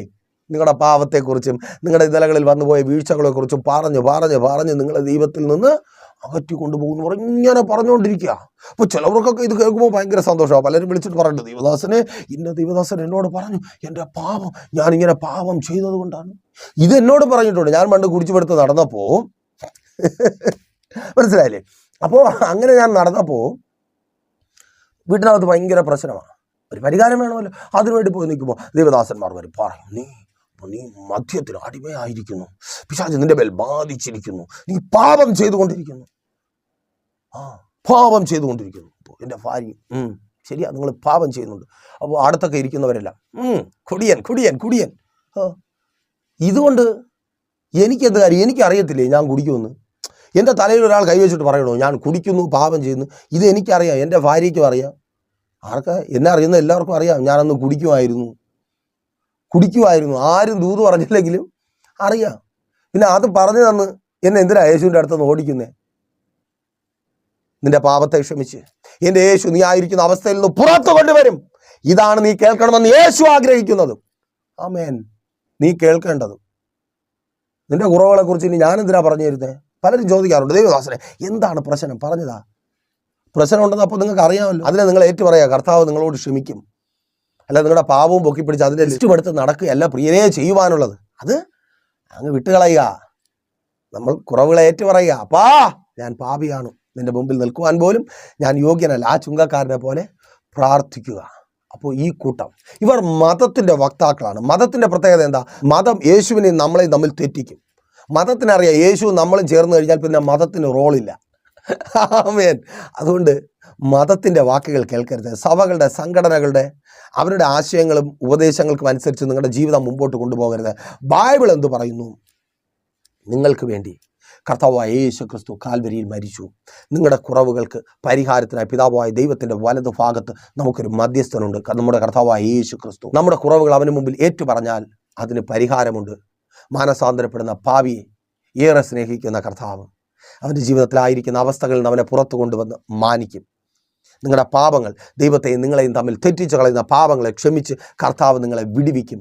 അതെ, കർത്താവിന് നിങ്ങളുടെ പാപത്തെ ക്ഷമിക്കുവാൻ കഴിയും. അതുകൊണ്ട് മനുഷ്യർക്കും പാപത്തിനും ഒന്നിനും നിങ്ങളെ കർത്താവിൻ്റെ അടുക്കൽ നിന്ന് ആട്ടി ഓടിക്കുവാൻ കഴിയത്തില്ല. അവനോട് ചേർന്ന് നിന്നില്ലേ. യെസ്, യേശുവിൻ നാമത്തിൽ ആ ദൈവത്തെ തൊട്. ഇപ്പോൾ എന്നെ കേൾക്കുന്ന ചിലർ കർത്താവിനെ തൊടുകയാണ്. ഓ ആമേൻ, ആമേൻ, ആമേൻ. സഹോദരി തൊട്, യേശുവിൻ നാമത്തിൽ, യേശുവിൻ നാമത്തിൽ. അപ്പാ ആ സഹോദരിയെ, സഹോദരൻ ഞങ്ങളുടെ കരങ്ങളിൽ ഏൽപ്പിക്കുന്ന കർത്താവേ, അവർ രോഗിയായി വല്ലാതെ ഭാരപ്പെടുന്നു. തൊട്ടാട്ടെ യേശുവിൻ നാമത്തിൽ. ഇപ്പോൾ ശക്തി പുറപ്പെടുക, സൗഖ്യമാകാം. യെസ്, യേശുവിൻ നാമത്തിൽ ആ ശക്തി നിന്റെ മേൽ വെളിപ്പെട്ട് നിൽക്കുന്ന ആ ബാധയെ പുറത്താക്കുക. സമാധാനത്തെ, സ്വസ്ഥതയെ നഷ്ടപ്പെടുത്തി. യെസ്, പ്രാർത്ഥിക്കുക സഹോദരി, പ്രാർത്ഥിക്കുക സഹോദര, പ്രാർത്ഥിക്കുക. ആ ജോലി സ്ഥലത്ത് ബാധിച്ചിരിക്കുന്ന ബാധ പുറത്തു പോകുക. ജോലിയില്ലാത്തവർ പ്രാർത്ഥിച്ചാട്ടെ, ജോലികൾ ലഭിക്കുക, പുതിയ ജോലികൾ ലഭിക്കുക, ജോലി സാഹചര്യങ്ങൾ അനുകൂലമായി തീരുക. ഓ താങ്ക് യു ലോർഡ്. യേശുവിൻ നാമത്തിൽ തൊട്ടാട്ടെ, പ്രാർത്ഥനയോടെ യേശുവിനെ തൊട്ടാട്ടെ. ആ ബന്ധനം അഴിയുക, വഴികൾ തുറക്കപ്പെടുക. പ്രാർത്ഥിക്കുക. ഓ സ്തോത്രം. പലിശക്കടം, വലിയ പലിശക്കടം, ഇനി ആത്മഹത്യ മാത്രമേ ഉള്ളൂവെന്ന് ചിന്തിച്ചായിരിക്കുന്നവർ പ്രാർത്ഥിച്ചാട്ടെ. കർത്താവ് വഴി തുറക്കുക. കർത്താവ് നിങ്ങളെ പുറത്തു കൊണ്ടുവരിക. ആ ബാധിപ്പ്, സ്വസ്ഥതയെ, സമാധാനത്തെ നഷ്ടപ്പെടുത്തി കളയുന്ന കടമെന്ന പൈശാചികമായ ബാധിപ്പ് വിട്ടുമാറുക. പ്രാർത്ഥിക്കുക യേശുവിൻ നാമത്തിൽ. യേശു തൊടുക. Oh thank you Lord, thank you Lord. തലമുറകൾക്ക് വേണ്ടി പ്രാർത്ഥിച്ചാട്ടെ. മാതാവേ, പിതാവേ, നിന്റെ മക്കളെ യേശു സന്ദർശിക്കുക, മാനസാന്തരപ്പെടുക, ആ മധ്യത്തിൽ നിന്ന് പുറത്തു വരിക. അവർ ജയിച്ചു തുടങ്ങിയ അസമാധാനം വിട്ടുപോകുക. യേശുവിൻ നാമത്തിൽ നിന്റെ ഭവനത്തിൽ സമാധാനം ഉണ്ടാകുക. ഓ ഭർത്താവ് മടങ്ങി വരിക. പ്രാർത്ഥിക്കുക. കുടുംബജീവങ്ങൾ പണിയപ്പെടുവാൻ യേശുവിൻ നാമത്തിൽ യേശു തൊടുക. Oh thank you Lord, thank you Lord. Yeshu തൊടുക. സഹോദരി, നിന്റെ ഭർത്താവിനെ യേശു തൊടുക, നിന്നെ യേശു തൊടുക. ആമേൻ, ആമേൻ, ആമേൻ, ആമേൻ. ഭവനങ്ങൾ ഉണ്ടാകുക, ഭവനങ്ങളില്ലാത്തവർക്ക് ഭവനങ്ങൾ ഉണ്ടാകുക, വസ്തുക്കൾ വാങ്ങുക, വാഹനങ്ങൾ വാങ്ങുക. ഓ സ്തോത്രം. വിദ്യാഭ്യാസത്തിന് വിരോധമായുള്ള വെല്ലുവിളികൾ മാറുക, ലോണുകൾ സാങ്ഷൻ ആവുക. ഓ ആത്മീയ ജീവിതങ്ങൾ പണിയപ്പെടുക, ബിസിനസ്സുകൾ അനുഗ്രഹിക്കപ്പെടുക, കച്ചവടങ്ങൾ സ്വദേശത്തും വിദേശത്തും ബാധിക്കപ്പെട്ടായിരിക്കുന്നവർ വിടുവിക്കപ്പെടുക. ഓ പ്രാർത്ഥിച്ചാട്ടെ, എല്ലാവരും പ്രാർത്ഥിച്ചാട്ടെ. ഇത് നിങ്ങളുടെ അത്ഭുതത്തിൻ്റെ ദിവസമായി മാറുവാൻ പോകുക. യേശു നിങ്ങളെ തൊട്ട് സൗഖ്യമാക്കുക, യേശു നിങ്ങളെ തൊട്ട് വിടുവിക്കുക, യേശു നിങ്ങളെ തൊട്ട് വഴി തുറക്കുക, യേശു നിങ്ങളെ തൊട്ട് അത്ഭുതം പ്രവർത്തിക്കുക. നിങ്ങൾ സാക്ഷികളായി മാറുവാൻ പോകുക. ഓ താങ്ക് യു ലോർഡ്. യേശുവിൻ നാമത്തിൽ അതങ്ങനെ സംഭവിക്കുന്ന കൃപയ്ക്കായി. ആമേൻ, ആമേൻ, ആമേൻ. പിതാവിൻ്റെ പുത്രൻ്റെ പരിശുദ്ധാത്മാവിൻ്റെ നാമത്തിൽ. അപ്പാ ഈ ജനത്തെ അടിയൻ അനുഗ്രഹിച്ച് പ്രാർത്ഥിക്കുന്നു, അനുഗ്രഹമാക്കി പരിപാലിക്കും. വലിയ സാക്ഷ്യത്തിനാവർക്കും പ്രാർത്ഥനയുടെ കൃപയ്ക്കായി സ്തുതിക്കുന്നു യേശുവിൻ നാമത്തിൽ തന്നെ. ആമേൻ. അപ്പോൾ മെസ്സേജ് നിങ്ങൾക്ക് അനുഗ്രഹമായല്ലോ, അനുഗ്രഹമായെന്ന് കരുതുന്നു. അനുഗ്രഹമായെങ്കിലും ചെയ്യും. നിങ്ങൾ അറിയുന്ന ഒത്തിരി പേരിലേക്ക് ഈ മെസ്സേജ് ഷെയർ ചെയ്യുക. അതുപോലെ തന്നെ ഒരു പ്രാർത്ഥന വിഷയമായി നിങ്ങൾ വല്ലാതെ ഭാരപ്പെട്ടായിരിക്കുന്നുവെങ്കിൽ ധൈര്യമായി പ്രൈസർ ഫാമിലിയിലേക്ക് കോൺടാക്ട് ചെയ്യുക. മതത്തിൻ്റെ കൊടി പിടിച്ച ഒരുത്തരും നിങ്ങളെ ദൈവത്തിൽ നിന്ന് അകറ്റി കളയുവാൻ ഞങ്ങൾ അനുവദിക്കത്തില്ല. അതെ, നിങ്ങളെ കർത്താവിനോട് ചേർത്ത് നിർത്തും. നിങ്ങൾ കർത്താവിനെ തൊടും, ശക്തി നിങ്ങൾ അനുഭവിക്കും, ഭൂതം പുറത്തു പോകും, സ്വസ്ഥമായി സമാധാനമായിരിക്കും. അപ്പോൾ നിങ്ങളുടെ അഭിപ്രായങ്ങളും നിർദ്ദേശങ്ങളും ഞങ്ങളെ അറിയിക്കുക. നാളെ പകല് ദൈവം അനുവദിച്ചാൽ നാം ഇപ്പോൾ ഒരുമിച്ചായിരുന്നു കേട്ട് അനുഗ്രഹം പ്രാപിച്ച പ്രൈസർ ഫാമിലിയുടെ പ്രഭാതമന്നെ എന്ന പ്രതിദിന വചന സന്ദേശത്തോടൊപ്പം നാം ഒരുമിച്ച് തന്നെയായിരിക്കും. അതുവരേക്കും പ്രിയരെ, have a nice day. Praiser Family Global മിനിസ്ട്രിയുടെ വിശുദ്ധ സഭാരാധന എല്ലാ ഞായറാഴ്ചയും രാവിലെ 10 മണി മുതലും എല്ലാ വെള്ളിയാഴ്ചകളിലും ഉപവാസവും ഓൺലൈൻ മധ്യസ്ഥ പ്രാർത്ഥനയും രാവിലെ 11 മണി മുതലും ഞങ്ങൾ നിങ്ങൾക്കായി ലൈവിൽ പ്രാർത്ഥിക്കുന്നു. നിങ്ങളുടെ പ്രാർത്ഥനാ വിഷയങ്ങൾ കമന്റ് ചെയ്യുക. പ്രേഷർ ഫാമിലി ഗ്ലോബൽ എന്ന നമ്മുടെ യൂട്യൂബ് ചാനലിലൂടെ നിങ്ങൾ ലോകത്തിന്റെ ഏത് ഭാഗത്തായിരുന്നാലും ഞങ്ങൾക്കൊപ്പം ചേർന്ന് പ്രാർത്ഥിക്കുവാനും ആരാധിക്കുവാനും അവസരമുണ്ട്. നേരിട്ട് ആരാധനയിൽ പങ്കെടുക്കുവാനും വിടുതൽ പ്രാപിക്കുവാനും ആഗ്രഹിക്കുന്നവർ ഞായറാഴ്ച രാവിലെ കാർഷിക കോളേജിനടുത്ത് കാക്കാമുല ചാമ്പവിളയിലെ പ്രേഷർ ഫാമിലി വർഷിപ്പ് സെന്ററിലേക്കും ഞായറാഴ്ച വൈകുന്നേരം 3 മണിക്ക് നെയ്യാറ്റിൻകര അമരവിള താന്നിമൂട് സുമംഗലി ഓഡിറ്റോറിയത്തിന് സമീപമുള്ള MS പ്ലാസയിലേക്കും കടന്നു വരിക. നിങ്ങളുടേതായ ഒരു വിഷയത്തിന് വേണ്ടി പ്രാർത്ഥിക്കുവാനും കൗൺസിലിംഗിനുമായി സ്ക്രീനിൽ കാണുന്ന നമ്പറിൽ കോൺടാക്ട് ചെയ്യുക. നിങ്ങൾക്കും ഈ പ്രോഗ്രാം സ്പോൺസർ ചെയ്യുവാനും കർത്താവായ യേശുക്രിസ്തുവിന്റെ സുവിശേഷം അനേകരിലേക്ക് എത്തിക്കുവാനും അവസരമുണ്ട്. പ്രാർത്ഥനയോടെ വിളിക്കുക. ആമേൻ.